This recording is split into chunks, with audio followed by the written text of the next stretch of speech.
I told you this, Chuck, would be a dream for Atlanta sports fans. And it's not a new dream. It's the dream that we brought up last year when the Giannis rumors came out for like a hot minute.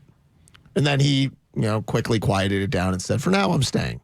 I still think it's going to come back to be a hot topic, his future in Milwaukee. The Bleacher Report did this scenario at the beginning of the NBA season for all 30 teams, a realistic target to pick up and trade and a dream target.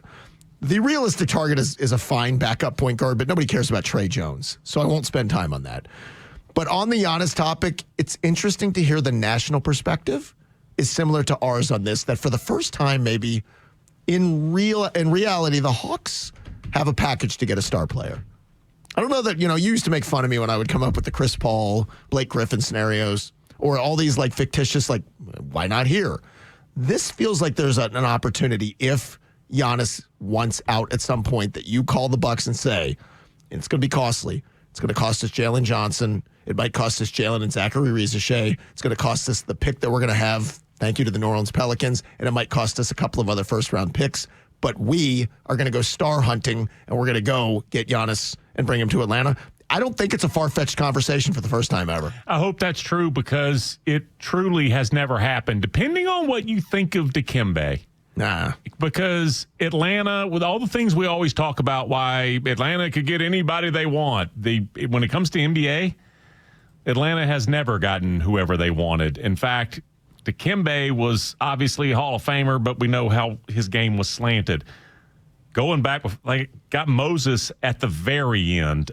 There has never been a single example of an NBA All-Star in his prime who had choices who came here. It's never, ever. Now, stuff changes all the time. It does. And maybe this will change. Cleveland and Golden State were two of the worst franchises in the NBA for a couple of decades, and they wound up winning a bunch of titles. So anything can change, but I'm telling you, never one time, despite all this positive stuff. Okay, here's the difference.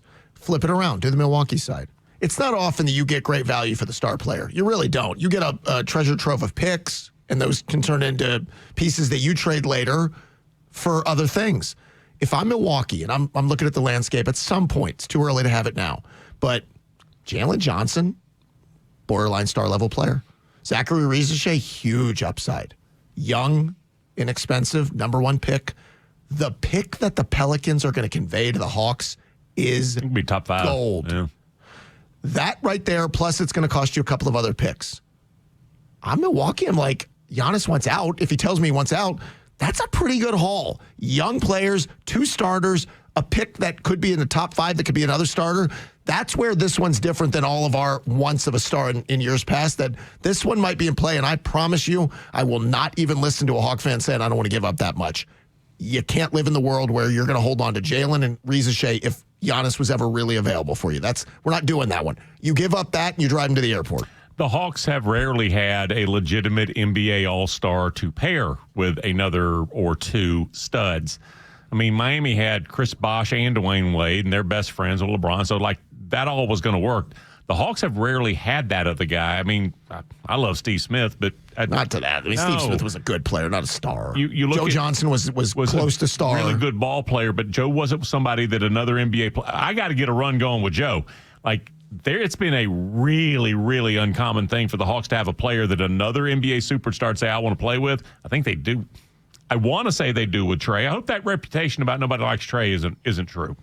Yeah, and again, I think Giannis, what you're going to see this season, Kristaps Porzingis is going to tell everybody around the league, holy cow, playing with that cat is fun. It makes life easy, and Giannis's life, which is good already, would become even easier. There's not a better 7-footer pop out for 3 in the league than Zinger, and I think he's respected too.